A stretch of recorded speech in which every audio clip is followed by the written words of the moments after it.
d'être adoré. Yeah, de l'ailleurs. Louez l'Éternel, dansez pour lui.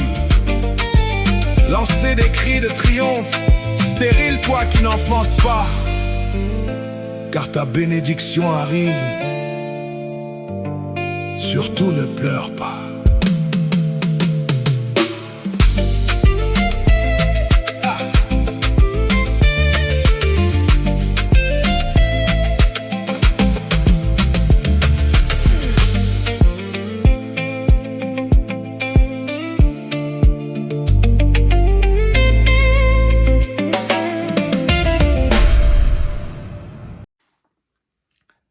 Bonjour, chers amis téléspectateurs.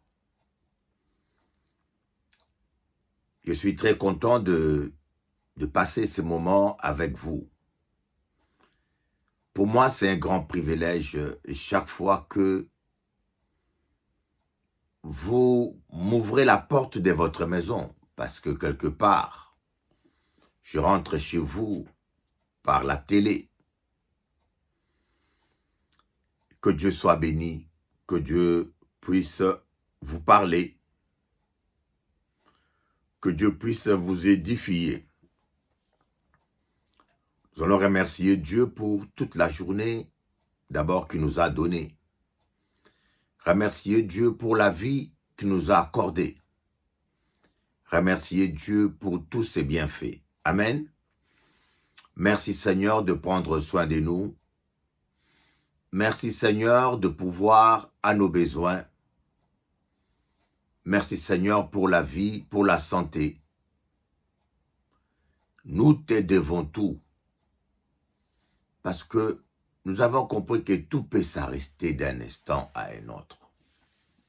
Tout peut s'arrêter d'un instant à un autre. On est à l'abri de rien.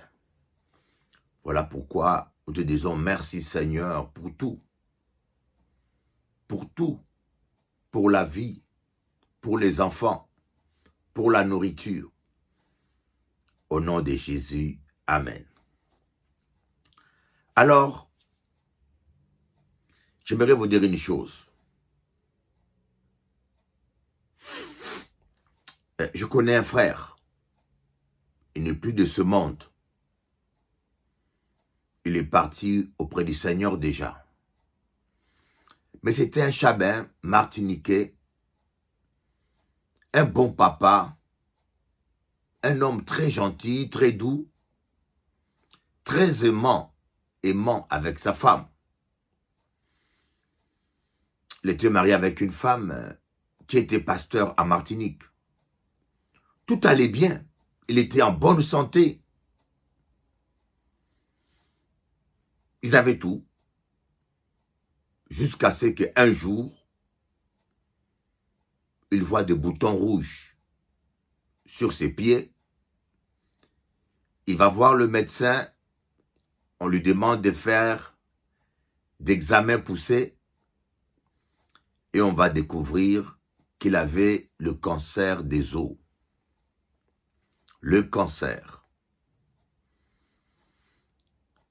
On a découvert qu'il avait le cancer des os. Voilà comment toute sa vie a été bouleversée. Voilà comment tout s'est arrêté. Imaginez-vous que vous êtes en bonne santé, vous êtes presque jamais malade. Vous savez, il y a des gens qui ont la santé fragile de naissance. Mais quand vous êtes un homme qui n'êtes jamais malade, qui n'avait jamais de problème de santé, et tout va bien. Et un jour, vous voyez des petits boutons rouges sur votre peau, vous allez faire d'examen, on vous dit, c'est le cancer des os. Et là, tous vos rêves s'arrêtent. Et là, vous ne comprenez pas. Parce que vous êtes quelqu'un toujours en bonne santé. Et vous vous posez des questions. Pourquoi moi? Pourquoi pas lui? Pourquoi moi? Et des fois, on a l'impression que la vie est injuste. C'est ça, la fragilité de la vie. C'est ça. Tout peut s'arrêter d'un instant à un autre. Je connais aussi un autre monsieur, lui, il a toujours été en bonne santé, jamais malade. Un soir qu'il dort, crise cardiaque. Crise cardiaque. Et il était seul devant sa télé. Vous voyez, c'est le mari, le défunt mari de Madame Moison. Madame Moison, ma fille, je t'aime beaucoup. Hein? Je t'ai jamais oublié, appelle-moi de temps en temps. Madame Moison, c'est la servante de Dieu de Marie Galante. J'étais marié avec un homme qui vivait en Guadeloupe. Elle était à Marie Galante. De temps en temps, elle venait voir son mari. Et cet homme-là allait bien. Je me rappelle, il était venu un jour à l'église pour qu'on lui fasse une délivrance. Voilà pourquoi je dis toujours aux chrétiens, la délivrance n'est pas un jeu, s'il vous plaît. La délivrance n'est pas un parti de plaisir. Et vous ne devez pas avoir honte si vous êtes envoûté ou charmé. Vous ne devez pas avoir honte. Tout le monde peut être victime. Moi qui vous parle, je peux être victime d'un envoûtement. Et je vous dis une chose, si un jour, j'ouvre une porte et qu'on m'envoûte, et qu'on me fait la délivrance, je vous le dirai. Je vous le promets au nom de Jésus. Je ne vois pas qu'est-ce qu'il y a de honteux, qu'est-ce qu'il y a de caché. Vous devez glorifier Dieu. Regardez, Jésus ne faisait jamais les délivrances en cachette. Est-ce que vous avez vu Jésus-Christ délivrer les gens en cachette? C'était public. Parce que la délivrance montre la puissance de Dieu. La délivrance est un témoignage de l'amour et de la puissance de Dieu. Pourquoi cacher cela? Pourquoi toi, pasteur, tu caches quand tu es délivré? Pourquoi toi, pasteur, tu caches quand on t'a fait la délivrance? Ce n'est pas bien. Moi, je vous l'ai dit devant Dieu, si un jour, je ne souhaite pas, on me délivre, je vous le dirai, je vais vous le témoigner. Pourquoi cacher? Voilà pourquoi il y a souvent des polémiques. Les gens ont honte de dire qu'ils étaient envoûtés. Et ce monsieur-là, il avait une jolie voiture Mercedes, je me rappelle. On faisait la délivrance pour lui à l'église. Et moi, je passais. Vous voyez, la délivrance se faisait dans la salle principale de l'église.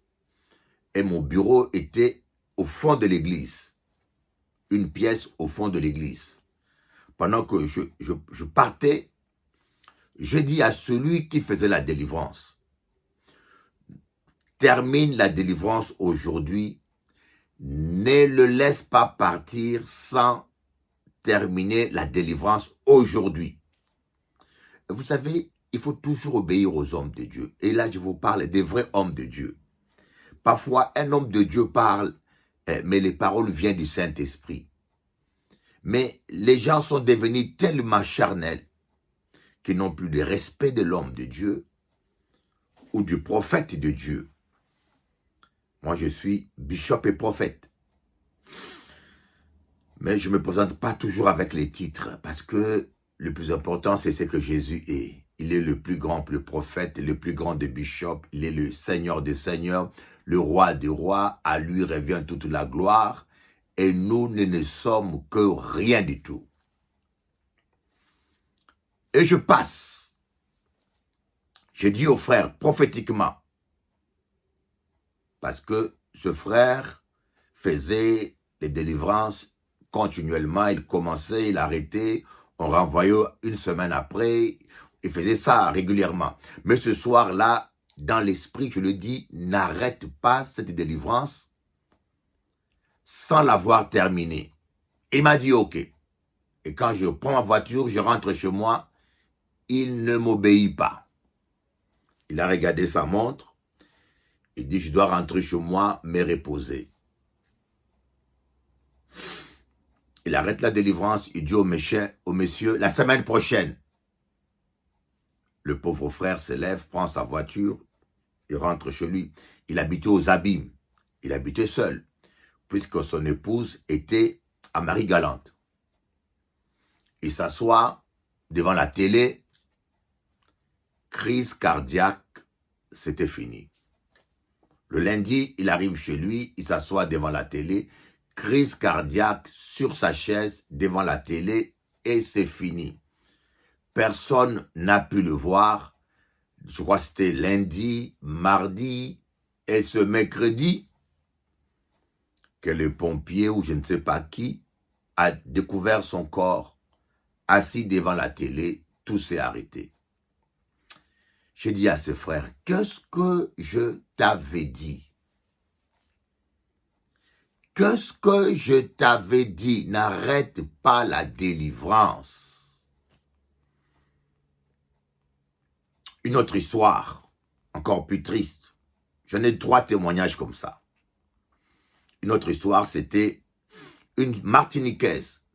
Quand j'avais mon église à Martinique, dans la grâce de Dieu, le petit homme de Dieu que je suis, j'ai beaucoup contribué au réveil de la Martinique.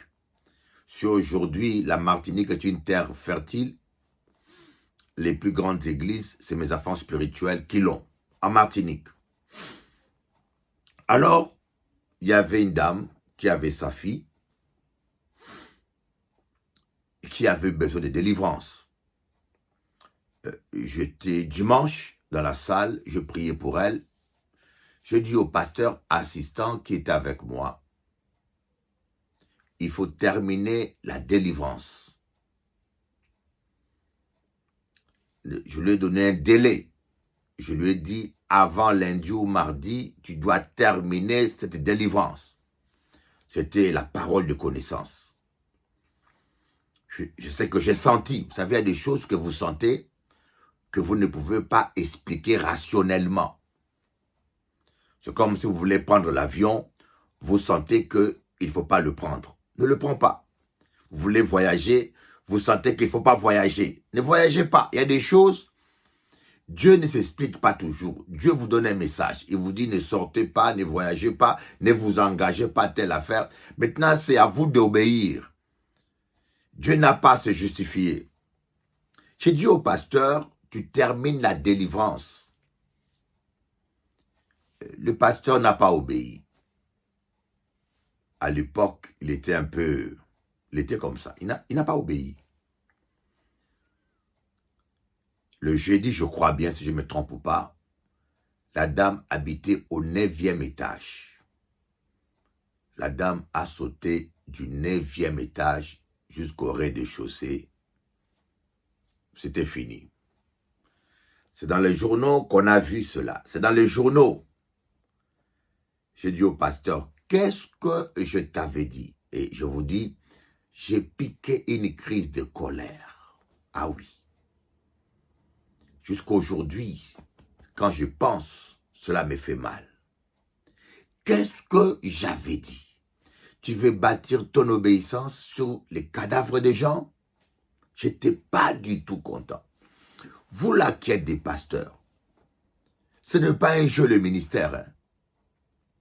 Ce n'est pas un jeu. Ne jouez pas avec la vie des gens. Donc il y a des choses qu'on ressent. C'est comme le tout dernier encore, le cas le plus grave qui m'a beaucoup fait mal. C'était une jeune Martiniquaise, je crois bien, si je ne me trompe pas. Une famille qui était à Grigny-la-Grande-Borne. Il y avait une jeune femme qui était allée à l'église Porte Dorée.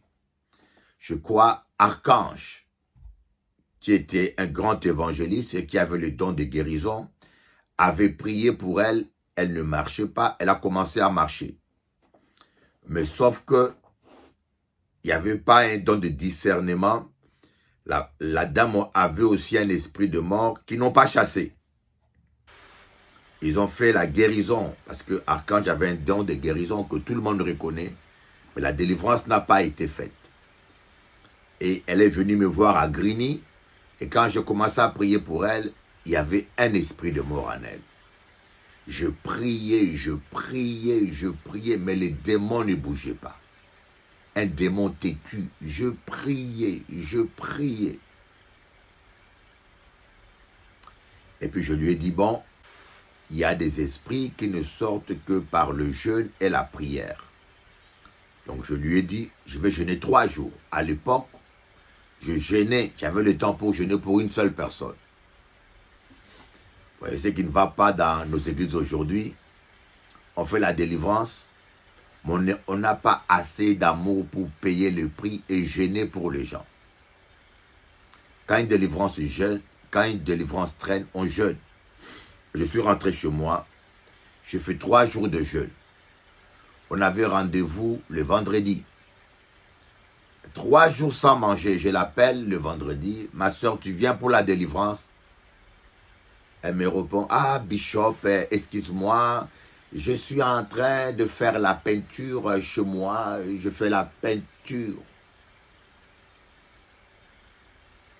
Elle fait la peinture. Et moi, j'ai fait 3 jours sans manger pour elle, pour la délivrer, mais elle me dit, on se voit le lundi. Croyez-moi, le lundi, on ne s'est pas vu. J'ai eu un appel, je crois, le lundi matin ou le dimanche. On m'a dit, la dame est morte. J'ai dit, quoi? J'ai dit, oui, la dame est partie. J'avais mon cœur qui me faisait mal. J'ai vu ses frères, on est resté avec ses frères, son frère qui était militaire, sa soeur. Mais j'avais le cœur lourd, triste. Voyez comment les gens donnent aux démons le temps de les détruire. Les gens donnent le temps aux démons de les détruire. Et puis, ils ne s'en rendent même pas compte.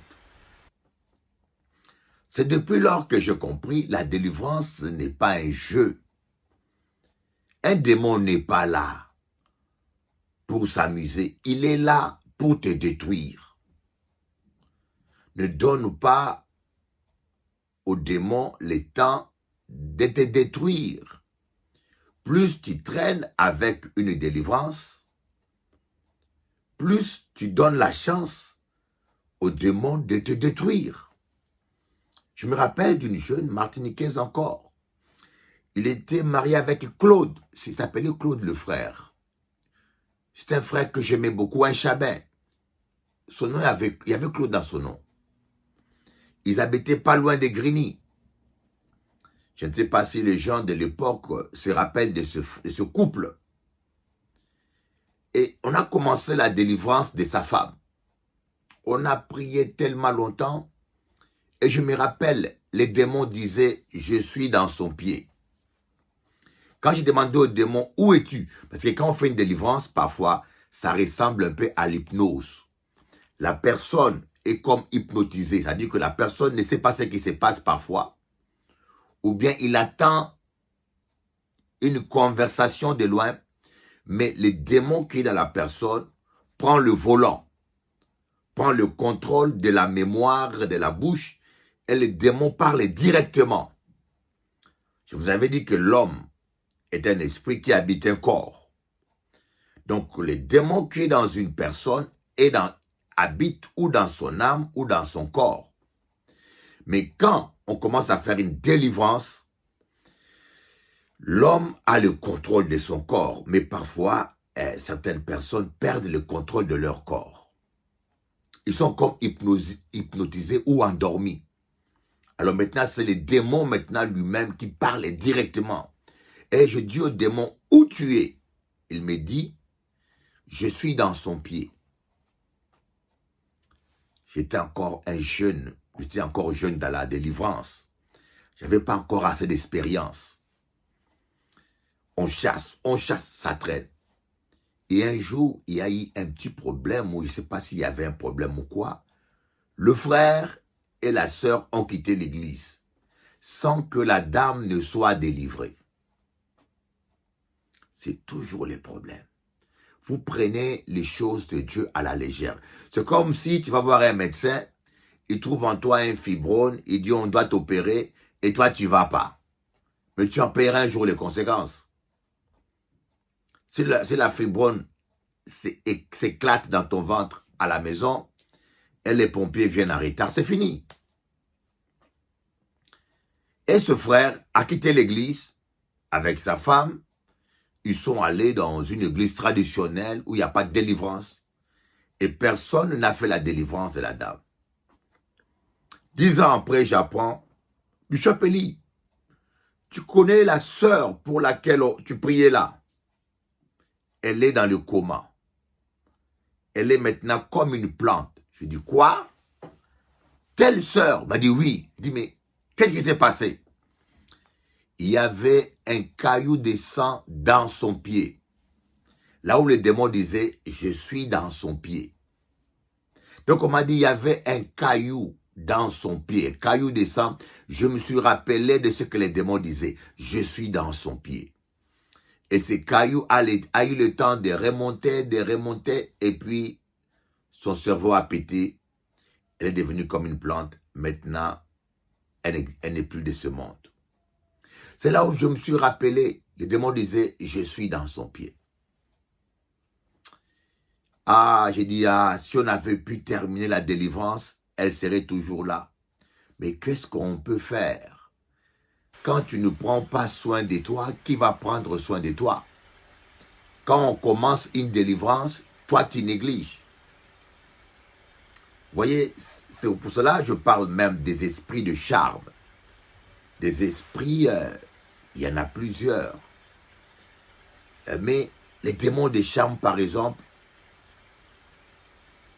tu traînes avec. Tu traînes avec. Tu dis que tu as les temps. Mais ce démon-là, s'il se rend compte, tu lui donnes le temps. Tu ne veux pas confesser. Tu peux terminer dans la folie. Le démon peut t'attaquer et toucher tes nerfs. Parce que les démons de charme jouent dans tes émotions. Il peut te donner une dépression interminable. Il peut faire plein de choses. Vous voyez, et il y a des gens qui sont attaqués, mais il y a des choses qu'ils ne veulent pas confesser. Et gardent les démons en eux. Ils pensent qu'ils ont le temps. Et le pire, c'est quand, vous savez, l'esprit de charme, c'est quoi? L'esprit de charme, c'est un démon qui entre en toi et qui te rend amoureux ou amoureuse d'une autre personne. Tu peux être là, tu es normal, mais tu commences à aimer quelqu'un, à penser à quelqu'un. Et je vous dis, je sais de quoi je parle. J'ai délivré beaucoup de gens de ça. J'ai prié pour beaucoup de gens. Tu tombes follement ou tu deviens fou amoureux d'une personne qui ne te correspond pas. Je vous dis bien fou amoureux. Et lorsque le démon de charme est déjà en toi, tu es vaincu. Les démons peuvent venir et tu résistes. Il est à l'extérieur. Mais lorsque le démon entre en toi, tu es vaincu. Ça veut dire que tu es vaincu. Il peut faire ce qu'il veut avec toi. Et c'est très rare les gens qui ont l'esprit de charme qui ne sont pas tombés dans le péché. Parce que le démon est plus fort, il t'attire. Je connais une sœur, je ne peux pas donner de précisions, une Martiniquaise. Elle avait l'esprit de charme d'un homme. Elle était mariée avec un homme respectable. Elle avait tout, c'était une princesse. Une très belle jeune femme. Mais elle avait l'esprit de charme d'un autre homme. Et son mari ne savait pas. Elle est venue me voir et je commençais la délivrance. Elle m'a dit, Bishop Eli, cet homme-là n'est pas ici. Il vit dans un autre pays. Lorsqu'il vient ici, je le sens. Lorsqu'il met son pied dans le pays, là où je suis, je sens que quelqu'un est là. Bishop Eli, je suis une femme mariée. Mais quand je suis enfant, si ce que je dis c'est faux, que Dieu prenne ma vie. Si ce que je dis c'est faux, que Dieu prenne ma vie. Quand je suis en face de lui, mes pieds tremblent. Je perds mes moyens. Même, je n'arrive pas à tenir debout. Même mes pieds tremblent. Est-ce que tu peux te rendre compte? Mais je vous dis, une belle femme, une poupée. Et son mari l'aimait tellement. Son mari lui donnait tout. Tout. Aujourd'hui, le mariage est tombé. Le mariage n'a pas tenu. Parce qu'elle aussi, elle a quitté l'église avant sa délivrance. Elle a quitté l'église avant la délivrance. Elle est partie avec le démon. Les démons ont tout détruit. Les démons ont tout détruit. Voilà pourquoi je voulais simplement vous dire, prenez la délivrance au sérieux, ne donnez pas. Mais l'apôtre Paul dit, ne donnez pas accès aux démons. Éphésiens. Vous pensez que l'apôtre Paul dit, ne donnez pas accès aux démons par plaisir. Vous vous rappelez de l'histoire de Jésus, lorsqu'il a rencontré un fou, je crois, deux fous bien fous, un monsieur qui avait une légion de démons. Jésus a demandé au démon, quel est votre nom? Le démon a dit, légion. Et vous avez une légion romaine, parce qu'on parle des légions, on fait allusion à la légion romaine. Une légion romaine, c'était 4000 soldats, ou 10 000, ou 4000, à peu près ça. Imaginez-vous quelqu'un qui a 4000 démons. Si tous les dimanches on chasse 20, il faut combien de dimanches pour que la personne soit complètement délivrée? Voilà pourquoi quand quelqu'un vient à l'église, il tombe tous les jours. N'ayez pas l'impression que rien ne se passe. Si vous n'avez pas le discernement, vous aurez l'impression que rien ne se passe. Le manque de discernement parfois fait que les gens ne comprennent rien et interprètent mal les choses. Quelqu'un peut avoir une légion, aujourd'hui il vient, 50 démons s'en va, dimanche prochain il vient, 50 s'en va, dimanche prochain il vient, 100 qui s'en vont, il roule par terre, dimanche prochain 50, mais ça peut durer même 1 an, 3 ans. Mais tu attends des gens ignorants, ah c'est pas normal, les mêmes personnes tombent, c'est pas normal, les mêmes personnes tombent, ne sont jamais délivrées. Mais qui t'a dit qu'ils sont jamais délivrés? Mais pourquoi les gens aiment parler pour parler? Tu connais pas. Tu vas voir un médecin neurologue. Tu vas pas discuter avec un neurologue qui a fait 10 ans d'études quand il te donne un diagnostic. Tu vas pas même pas discuter avec un généraliste. Mais pourquoi tu viens voir un homme de Dieu et tu commences à murmurer, et même pour des choses où tu n'es même pas concerné? Si la personne tombe tout le temps, où est ton problème? Vous savez, j'arrive pas à comprendre les gens. J'ai vu une dame qui m'a dit, mais Bishop Eli, c'est pas normal que la même personne tombe tout le temps. Je dis, mais tu connais quoi? Il y a plusieurs possibilités. Quelqu'un peut tomber tout le temps parce qu'il donne accès aux démons. C'est-à-dire qu'on chasse les démons là, et quand il retourne chez lui, les démons reviennent en lui. C'est possible. Quelqu'un peut tomber tout le temps parce qu'on ne chasse jamais les démons. Les démons se manifestent, mais on ne fait pas la délivrance totalement. C'est vrai aussi. Quelqu'un peut tomber tout le temps parce qu'il a une légion de démons. Et que ça part par petite quantité. Ça peut durer longtemps. Bon, maintenant, toi, il y a 3 possibilités. Maintenant, toi, quand tu n'as pas le discernement, tais-toi. Si Dieu t'a rien révélé, arrête de critiquer, arrête de parler inutilement. Et dans le milieu chrétien, il y a des gens qui parlent et qui parlent inutilement sans rien connaître. Il faut qu'ils bavardent, qu'ils parlent alors qu'ils ne connaissent rien.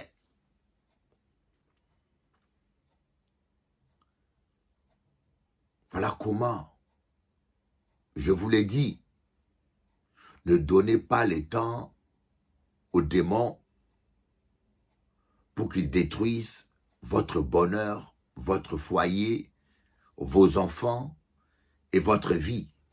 Ne donnez pas à Satan les temps ni l'occasion. Donc, ce dernier temps, je parle beaucoup de la délivrance. Ce dernier temps, je parle beaucoup de la délivrance. Et je partage avec vous, comme vous pouvez le constater, des expériences que j'ai vécues. J'en ai tellement vécu. Je crois que maintenant, je vais créer un livre spécialement sur la délivrance. Les différentes techniques spirituelles de la délivrance, pour la délivrance ou pour le désenvoûtement. Les différentes techniques pour la délivrance ou le désenvoûtement. Je vais écrire un livre comme ça, de 200 pages, où je vais expliquer les choses, rentrer en détail et partager avec vous, donner des témoignages concrets, des expériences que j'ai vécues. Les démons existent, messieurs. Les démons, ça existe. Et je vais vous parler de la chose la plus impressionnante que j'ai vue dans ma vie. J'en ai vu, hein. J'ai déjà entendu la voix de Dieu audible. Voilà pourquoi que je crois que Dieu existe. J'ai déjà entendu la voix de Dieu. Mais la parole de Dieu dit, Dieu se cache. Si vous ne croyez pas en lui, il n'existera pas pour vous. Si vous croyez en lui, vous ouvrez votre esprit dans la présence de Dieu, vous allez commencer à expérimenter le surnaturel. Je vous dis ce que je partage avec vous. Il y a une psychologue, ma gentille fille Chantal Gimard avait un cabinet de psychologie ici à Paris. Maintenant, elle est rentrée en Guadeloupe. Elle était témoin. Pour vous dire que ce n'est pas des idiots ou des ignares qui m'accompagnaient. Chantal était avec moi. Il y avait encore d'autres frères dont je ne me rappelle plus le nom. J'étais au nombre de 5. Ah, bien aimé, le diable existe. Je vous dis, j'ai vu de mes yeux. Hey! Même en Afrique, je n'ai jamais vu ça. Vous savez, aux Antilles, vous mélangez tellement de sorcellerie que vous avez fait des Colombo de la sorcellerie. L'Antillais, il va voir prêtre vaudou, il a des choses vaudou à la maison. Il va voir père catholique, il a je vous salue Marie, chapelet à la maison. Il va voir marabout, magie gris, islamique, il les voit, il mélange. Après, il va voir maïmé. L'Antillais va faire le Colombo, cabri, poulet, à manger, il faut aussi Colombo de sorcellerie. D'ailleurs, le mot Colombo vient du colon qui est beau. Colombo. Le colon est beau. C'est ce que je pense. Hein? Alors, il y avait une dame à Petit Canal. D'ailleurs, j'ai rencontré sa nièce. Sa nièce, oui. Je rencontre sa nièce. Ici à Paris, 20 ans après. Cette dame-là, elle était dans une maison. Et sa maison prenait feu. Le feu s'allumait tout seul. C'est des phénomènes paranormal. Hein. Il appelle les pompiers et les pompiers arrivent et le feu s'éteint tout seul. Et il dit aux pompiers, c'est éteint. Les pompiers rentrent. Dès que les pompiers rentrent dans leur caserne, le feu s'allume encore. Elle appelle les pompiers arrivent et le feu s'éteint. La troisième fois, elle appelle les pompiers disent, Madame la folle, pas jouer avec nous. On ne vient pas. Sa maison a pris feu, sa maison a brûlé. Et la mairie de Petit Canal lui a donné une maison en duplex. Je dis bien en duplex. En bas, c'est les salons, en haut, c'est les chambres. Elle est rentrée dans la maison et tout a commencé à bouger dans la maison. Vous habitez une maison, vous voyez la télévision qui tombe tout seul. Boum! Vous voyez comme pour le cas de Madame Judith, parfois les lits qui montent en lévitation. Vous pouvez douter, hein. Vous allez, si on vous dit ça là, vous allez dire, mais non, ça c'est n'importe quoi. Ça c'est, mais il y en a qui disent, mais qu'est-ce que ce gars-là rencontre? Mais oui. Je vous dis, les témoins sont encore vivants.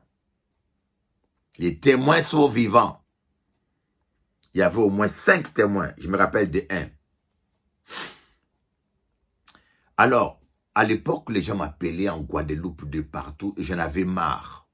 Parce que les gens vous appellent pour un problème. Quand tu viens, tu pries pour ça. Ils ne viennent pas à l'église.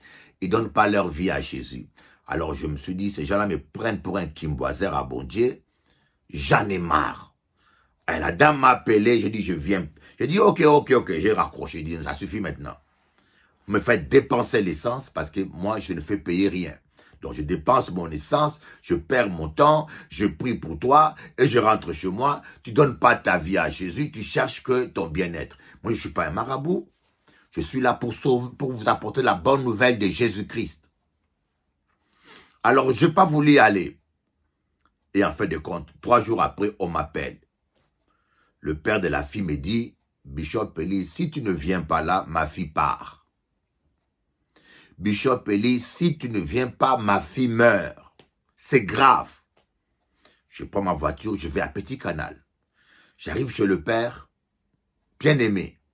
Je vois une femme étendue sur un fauteuil, des glaçons sur elle, les seins en l'air. Elle était, comment on appelle ça, peau chapée, donc indien mélangé avec nègre. Une métisse, quoi. Bâtard indien, comme on dit. Je vois, je dis, mais qu'est-ce que c'est ça? Comment quelqu'un est torse nu, des glaces qu'on met sur elle. Parce qu'elle sent le feu en elle, ça chauffe. Elle dit à son père, elle a trop chaud, ça chauffe. On met des glaces sur elle. Et il dit, mais elle n'a pas froid. Non, elle a chaud. Je vais sur elle, je l'impose le main, je dis au nom de Jésus, ça suffit Satan, tu arrêtes. Instantanément, pom, ça s'arrête. On enlève les glaces, elle s'habille. Elle me dit, pasteur, maintenant, on va désenvoûter ma maison. Écoutez bien, on prend la voiture, on va dans le duplex que la mairie lui a donné. On ouvre la porte comme ça. Oh, je vois la maison chaotique, la télé par terre, sans corps, je peux comprendre. Mais je vois des herbes, les gazons, des herbes à l'intérieur de la maison et des pierres. Alors là, je dis à la dame, mais qui a fait entrer ces pierres et ces herbes à l'intérieur? Elle me dit, Bishop, c'est rentré tout seul. Ah. Je dis, non. En tout cas, j'ai tout vu dans ma vie, ça, je ne crois pas. Je vous dis, je n'ai pas cru. Elle m'a dit, Bishop, c'est rentré tout seul. Je dis, non. On est monté en haut, dans la chambre du haut, la même chose. Et la dame me dit, Bishop, si tu ne crois pas, remettons tout en ordre, enlevons les pierres, enlevons l'herbe, restons dehors et après vous allez voir vous-même. J'étais incrédule pour une fois. J'ai ramassé l'herbe, on a tout ramassé. Je vous dis bien, on a tout ramassé. On a ramassé les pierres, on est sorti dehors. Tu comptes 1, 2, 3, 4, 5, 6, 7, 8, 9, 10. On ouvre la porte. Hey. Même un Superman n'aurait pas fait tout ça rapidement. On n'a entendu aucun bruit. Je vous dis bien, on n'a entendu aucun bruit, comme quoi quelque chose est tombé, mais je vois la télé par terre, je vois la table renversée, et je vois des herbes partout, et même des pierres. Je vous dis, devant le nom de Jésus, si je rajoute quelque chose, que Dieu prenne ma vie. Je vous dis la vérité. Si je rajoute quelque chose, il y a Chantal Gimard qui peut même témoigner, elle était là, elle a vu ça de ses yeux. Donc, on voit des pierres. On ne sait pas qui les a fait rentrer. Les fenêtres étaient fermées. Et il n'y avait aucun bruit. 10 secondes. La télé par terre, des herbes à l'intérieur. Et j'ai dit, ouais. J'ai entendu parler du diable. Aujourd'hui, ah oui, aujourd'hui même, il existe. Le diable, ne rigolez pas avec le diable, c'est une puissance. Hein. Il y a beaucoup de gens qui jouent avec le diable. Le diable a une puissance. Toi là, pasteur, si ta vie n'est pas en ordre, n'impose pas les mains aux gens. Pasteur, toi là, si ta vie n'est pas en ordre, n'impose pas les mains aux gens. Chrétien, ne jouez pas avec les démons. Il y a des démons qui sont terribles. Ça dépend avec quel démon tu as affaire. Mais il y a des démons qui sont terribles. Tu vas imposer les mains, ta vie n'est pas en ordre, les démons t'attaquent, c'est fini. Ah, j'ai tenu ma tête et j'ai dit waouh. Mais vous savez, à l'époque, j'ai une telle foi. Je dis à la dame, on n'a même pas besoin de prier, on va seulement chanter un cantique. On n'a pas le temps à perdre, on va seulement chanter un cantique. Les sangs de Jésus-Christ, Yezabe Gingai, Gaina Dimi, Yezabe Gingai, Gaina Dimi, Gaina Kende. Oh, on a chanté, puis il dit, bon, c'est bon, tout est en ordre. La dame a dit, pasteur, le curé est venu, il a allumé les bougies, il a allumé l'encens, rien ne s'est arrangé. Des prêtres maïmés sont venus. Des prêtres vaudous sont venus faire des cérémonies des heures et des heures. Rien ne s'est passé. Toi, tu as chanté un cantique seulement. J'ai dit, mon Dieu, c'est le Tout-Puissant. Prenez conscience, vous qui connaissez Jésus. Vous avez la plus grande puissance. On est sorti. On a compté 1, 2, 3, 4, 5, 6, 7, 8, 9, 10. On est rentré. Rien n'a bougé. Elle m'a dit, ah non. On est ressorti. 30 minutes, on est rentré. Rien n'a bougé. Et des mois a pris la fuite. J'ai dit à dame, tu peux rester chez toi. Elle m'a dit, ah Bishop, excuse-moi, à part qu'à dormir là. Elle a été tellement traumatisée, elle ne veut pas dormir. J'ai dit aux frères et sœurs là qui m'accompagnaient, moi je suis pasteur, je dois travailler. Qui peut dormir ce soir ici? Ah, et tous étaient là. Pour chanter, ils chantaient. Hein.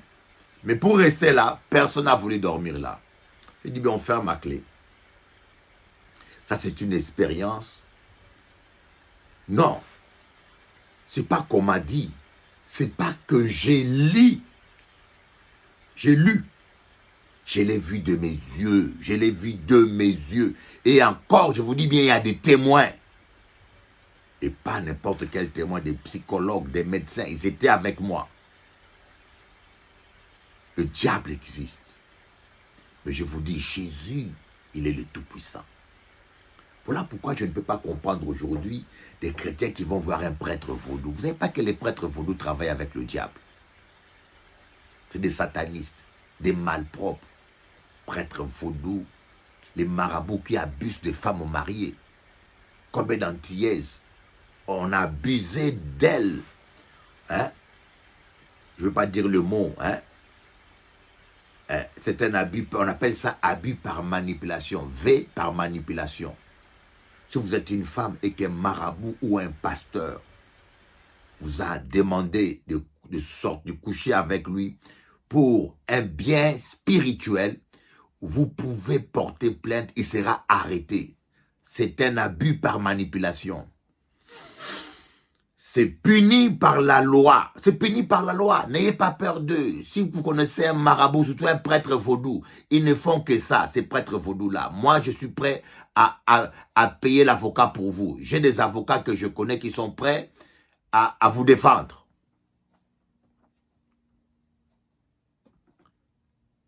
Il faut qu'on arrête ces gens-là, qu'ils arrêtent d'abuser. Moi, je suis prêt, je vous l'ai dit, je suis prêt à payer avec mes frais de votre poche. Si vous avez ces gens-là, prêtres vaudous, marabouts, sorciers, soi-disant pasteurs, bishops, apôtres, qui vous a demandé des relations intimes, pour une délivrance, pour un désavouement ou pour n'importe quelque chose, on appelle ça abus par manipulation. Il va aller en prison. Ces gens-là sont des malades, des parasites qui, en plus, ils font ces choses sans protection. Alors, ce sont des distributeurs de maladies. Ils détruisent la société. Vous voyez, moi je le dis parce que je n'ai pas peur d'eux. Ils ont des petits démons. Ils ont peur de moi.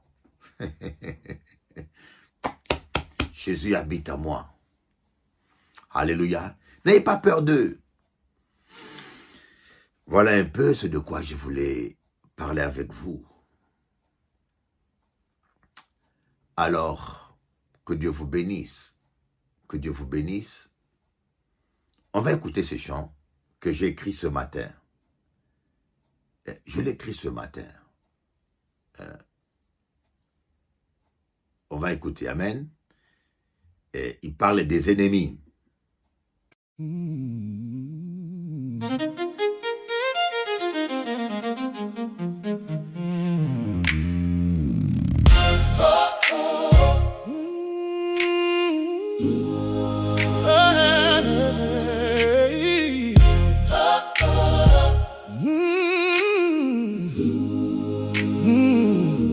Ne t'occupe pas d'eux. Dieu s'occupera d'eux. Dieu s'occupera d'eux. Les gens qui parlent derrière ton dos sont derrière ton dos.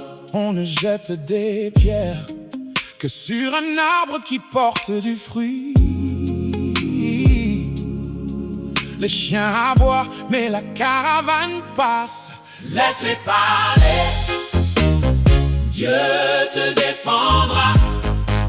Ignorer leur méchanceté et Dieu s'occupera d'eux. Si les hommes te jettent des pierres, construis un château avec ces pierres. S'ils creusent une fosse pour t'enterrer, encourage-les et nourris-les, car la méchanceté n'a pas d'escalier pour les laisser remonter. La paix retombe sur celui qui la lance. Laisse-les parler. Laisse-les parler. Dieu te défendra. Ignorer leur méchanceté et Dieu s'occupera d'eux. Dieu s'occupera d'eux. Le pique-bœuf pique les bœufs pour se nourrir, mais il ne sait qu'il le soigne des parasites. Ceux qui te piquent avec leur langue te font la publicité. Goliath, en s'attaquant à David, a rendu David célèbre. Laisse-les parler. Laisse-les parler. Dieu te défendra. Ignorer leur méchanceté et Dieu s'occupera d'eux. Ne perds pas ton temps pour te justifier. Ignore leurs paroles et leurs complots. Tu as un Dieu puissant qui s'occupera d'eux. On reprend aux imbéciles par le silence. Quand ils auront plus à manger, ils viendront s'agenouiller comme les frères de Joseph. Laisse-les parler. Laisse-les parler. Dieu te défendra. Ignorer leur méchanceté et Dieu s'occupera d'eux. Les traites sont parfois utiles, car certaines trahisons accomplissent les plans de Dieu. Toutes choses concourent au bien de ceux qui aiment Dieu. Ils te feront la guerre, mais ils ne l'emporteront pas sur toi. Personne ne peut changer le plan de Dieu sur ta vie, à part toi-même. Laisse-les parler. Laisse-les parler. Dieu te défendra. Ignorer leur méchanceté et Dieu s'occupera d'eux.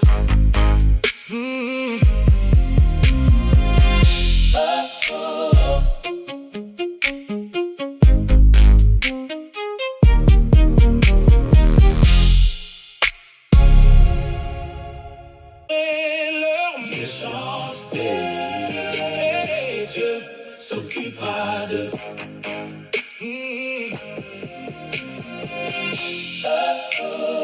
Laisse-le parler. Dieu te défendra. Ignore leur méchanceté et Dieu s'occupera d'eux. Amen. Ce chant-là, je l'ai écrit ce matin. Et je me suis rendu compte. D'abord, tu veux savoir où se trouve mon église. La sœur Veva. VV. Ça dépend. À Paris, mon église se trouve à Héros Hôtel Fresnes. Héros Hôtel Orly ou Héros Hôtel Fresnes. Vous tapez dans votre portable Héros Hôtel Orly. Vous allez voir l'adresse de Fresnes parce que Héros Hôtel Orly, c'est le même Héros Hôtel que Fresnes. Nous avons culte tous les dimanches à 10h30 et le deuxième culte est dimanche à 14h30. Venez, vous serez bénis. Venez, vous serez bénis. J'ai une sœur qui m'a connu il y a 30 ans, je ne sais pas, 28 ans en Guadeloupe. Et on s'est perdu des vues. Une jolie jeune dame. Hein? Et ce dimanche, un dimanche, elle est venue me voir. Elle était envoûtée, attaquée par les démons. On a prié pour elle, elle a été délivrée. Et ce dimanche, elle est venue pour la délivrance. J'ai prié pour elle, il n'y avait plus rien. Vous voyez, quand vous venez dans mon église, par exemple, ici à Héros Hôtel Fresnes, 98% des gens, 95% des gens qui sont avec moi depuis longtemps n'ont plus de démons. Ils ont été complètement délivrés. Il y a quelques cas où ça traîne parce qu'il y a un combat. Les délivrances n'ont pas toutes les mêmes durées. Les délivrances n'ont pas toutes les mêmes durées. Si tu n'as pas pu noter bien l'adresse, tu vas dans onction.com, tu verras l'adresse. Et tous ces chants que je suis en train de vous présenter, vous les aurez gratuitement bientôt sur onction.com. J'ai écrit 175 chants. J'ai plus de 900 chants, hein, plus de 1000 chants dans mon ordinateur. Mais ce que j'ai pu travailler, faire interpréter par un chanteur IA, ce sont des chants que j'ai composés et la IA chante. Ce n'est pas la IA qui compose pour moi. Et ce chant-là, c'est déjà 75 chants. Donc je mettrai 2 albums. Un album d'adoration gratuit. Je ne fais pas payer. Un deuxième album de louange gratuit. Chacun aura 20 chansons ou 30. Bientôt cette semaine-là, dès que j'ai le temps, je vais le mettre sur onction.com. Vous pourrez les télécharger gratuitement. Amen. Gratuitement. Et après, je mettrai d'autres dans des plateformes pour que tout le monde puisse aussi y avoir accès. Voilà, que Dieu vous bénisse, que Dieu, voyez, laisse-le parler. Dieu te défendra. Vous savez, on aura tous affaire à des ennemis. Je constatais que le mot ennemi, c'est un mot qui revient le plus souvent dans les psaumes. Mes ennemis, tu dresses une table devant moi en face de mes ennemis. Autrement dit, si vous n'avez pas d'ennemis, vous avez un problème. Il y a des ennemis qui sont nécessaires. Comme j'ai dit dans ce chant, certaines trahisons accomplissent le plan de Dieu. Si Dieu ne veut pas que vous voyagiez et que votre meilleur ami vole votre passeport ou votre ticket, votre billet d'avion, il vous a rendu un service. Il vous a trahi, bien sûr. Il vous a trahi. Il vous a volé votre billet. Mais en volant votre billet, il vous a empêché de prendre un vol que Dieu ne voulait pas. C'est pour vous dire que certaines trahisons sont nécessaires. Alors ne demande pas à Dieu de tuer tous vos ennemis, c'est grave. Judas devait être là. Judas était nécessaire. Jésus a dit, n'est-ce pas moi qui vous ai choisi, l'un de vous est un démon. Judas était nécessaire. Sinon, qui allait trahir Jésus?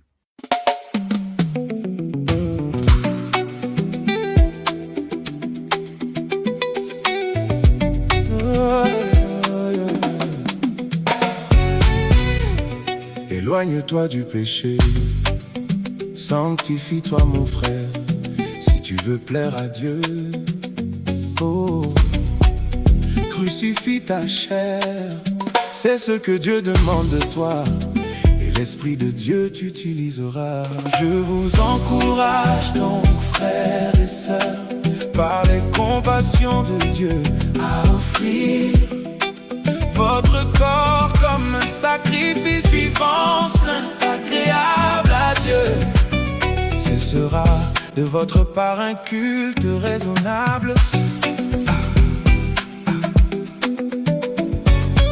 Donne ton corps à Jésus, mon ami. Abandonne avec le péché.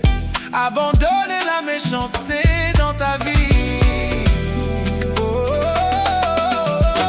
Je vous encourage donc, frères et sœurs, par les compassions de Dieu, à offrir votre corps comme un sacrifice vivant, saint, agréable à Dieu. Ce sera de votre part un culte raisonnable.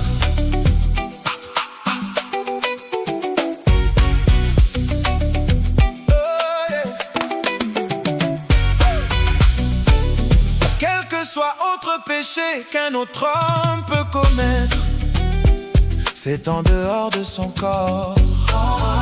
Mais celui qui commet la fornication pêche contre son propre corps, détruit le temple de Dieu.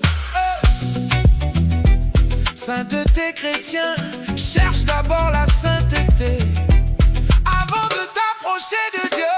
Je vous encourage donc, frères et sœurs, par les compassions de Dieu, à offrir votre corps comme un sacrifice vivant, saint, agréable à Dieu. Ce sera de votre part un culte raisonnable. Il faut que celui qui s'approche de Dieu s'éloigne de l'iniquité.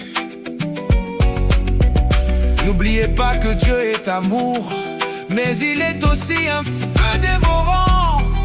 Craignez l'Éternel, oh! C'est pourquoi il y a beaucoup des infirmes parmi vous, et qu'un grand nombre sont décédés, parce qu'ils prennent indignement le corps du Seigneur. Yoka, musique ya banana nzambe, bongo la motema.